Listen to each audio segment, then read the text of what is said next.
Давайте будем честными. Вы не выбирали Windows. Его за вас выбрал маркетинг, контракты с производителями и отсутствие альтернатив в 90-х. Вы просто купили компьютер, а внутри уже сидел этот неповоротливый монстр. Windows привыкла, что она хозяйка в вашем доме. Она решает, когда вам обновляться. И она теперь решает, достоин ли ваш компьютер работать на ней. Вы видели системные требования Windows 11? Ваш процессор слишком старый? Где ваш модуль TRM?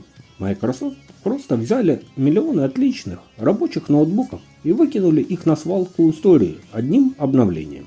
Это не техническая необходимость, это бизнес. Им плевать, что ваше железо еще может летать. Им нужно, чтобы вы пошли в магазин за новым. Это называется запланированное устаревание. И Windows его главный пророк. Но Linux — это выход из этого цикла. Это не одна таблетка, а целый арсенал, где под каждую задачу есть свой калибр. Debian — это фундамент, если вам нужна стабильность, ограничивающая с вечностью.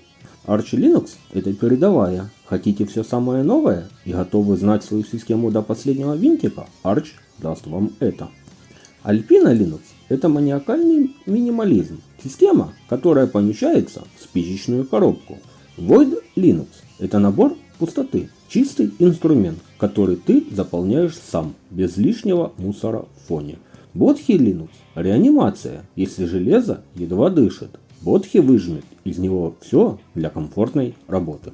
В Linux вы сами выбираете не только систему, но и ее лицо. GNOME — чистый минимализм для концентрации. KDE Plasma — технологический абсолют, где настраивается каждый пиксель. Cinnamon — классика здорового человека, привычно и удобно. XFCE или LXQT — эталонные швейцарские механизмы для тех, кому нужна скорость и работа на слабом железе. i3VM — тайлинговый менеджер, превращающий экран в строгую рабочую структуру для максимальной эффективности. Когда вам в очередной раз скажут, что современному софту не хватает мощности, просто вдумайтесь. Аппараты Voyager 1 и Voyager 2 работают в межзвездном пространстве почти 50 лет. Они до сих пор выполняют команды на памяти объемом всего 68 килобайт. Текст этого сценария весит больше, чем вся память компьютера, который вывел человечество за пределы Солнечной системы. Марсоходы Curiosity и Perseverance проводят сложнейшие химические анализы и управляют посадкой на другую планету, имея на борту всего 256 мегабайт оперативной памяти. 256. Этого едва хватит, чтобы открыть одну пустую вкладку Windows. Это и есть настоящая инженерная школа. Проблема не в возрасте железа, а в том, что современный софт стал ленивым паразитом. Linux — единственный способ заставить технику работать так, как работали великие достижения человечества, эффективно и до победного конца.